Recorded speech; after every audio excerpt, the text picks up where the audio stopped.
IPL 2025లో Chennai super Kings దారుణంగా విఫలమైంది. Mega వేలంలో సరైన ఆటగాళ్లను ఎంపిక చేసుకోకపోవడమే సీఎస్కే ఓటములకు ప్రధాన కారణంగా తెలుస్తోంది. బౌలింగ్ విభాగంలో పర్వాలేదనిపించినా బ్యాటింగ్ లో మాత్రం అట్టర్ ఫ్లాప్ అయింది. ఎలిమినేషన్ తర్వాత యువ ఆటగాళ్లకు ప్లేయింగ్ 11లో చోటు కల్పించి ప్రత్యర్థులకు గట్టి పోటీ ఇవ్వగలుగుతోంది. ఈ సీజన్లో సీఎస్కే 3 విజయాలు సాధిస్తే ఆ 3 కూడా 3 నెలల్లో సాధించింది. రుతురాజ్ కెప్టెన్సీలో 1, ధోని కెప్టెన్సీలో 2 మ్యాచ్లలో సీఎస్కే విజయం సాధించింది. ఐపీఎల్ ప్రారంభ నెల మార్చిలో 1, ఏప్రిల్లో ఇంకొకటి, ఐపీఎల్ ముగింపు మంత్ మేలో మరొక మ్యాచ్ గెలిచింది. ఈ సీజన్ లో సీఎస్కే ఇంకో 2 మ్యాచ్లు ఆడాల్సి ఉంది.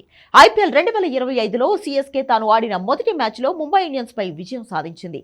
తొలి మ్యాచ్ లో విజయం సాధించిన చెన్నై ఆ తర్వాత వరుసగా 5 ఓడిపోయింది.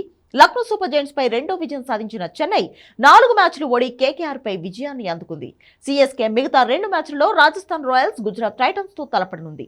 వరుస పరాజయాలతో ఐపీఎల్ 2025 నుంచి మొట్టమొదటి ఎలిమినేట్ అయిన జట్టుగా చెన్నై సూపర్ కింగ్స్ నిలిచింది. ఈ సీజన్ లో 12 మ్యాచ్లు ఆడిన సీఎస్కే కేవలం 3 మాత్రమే గెలిచింది. 9 మ్యాచ్లలో పరాజయం పాలైంది. బ్యాటింగ్ వైఫల్యంతోనే చెన్నై సూపర్ కింగ్స్ మ్యాచ్లన్నీ ఓడిపోయింది. అంచనాలు పెట్టుకున్న రచిన్ రవీంద్ర, డెవాన్ కాన్వే, రాహుల్ త్రిపాఠి, దీపక్ హుడా, జడేజా, అశ్విన్ వంటి ప్లేయర్స్ అట్టర్ ఫ్లాప్ అయ్యారు. బౌలింగ్ లో స్పిన్నర్ నూర్ అహ్మద్ ఒక్కడే నిలకడగా రాణిస్తున్నాడు. అయితే జట్టులోకి ఆయుష్ మాత్రే, షేక్ రషీద్, దివాల్ బ్రెవిస్, ఉర్వేల్ పటేల్ రాకతో జట్టులో జోష్ పెరిగి భారీ పరుగులు రాబడుతోంది. మిగతా 2 మ్యాచ్లలో కూడా రాణించి విజయాలతో సీజన్ను ముగించాలని చెన్నై ఫ్యాన్స్ కోరుకుంటున్నారు.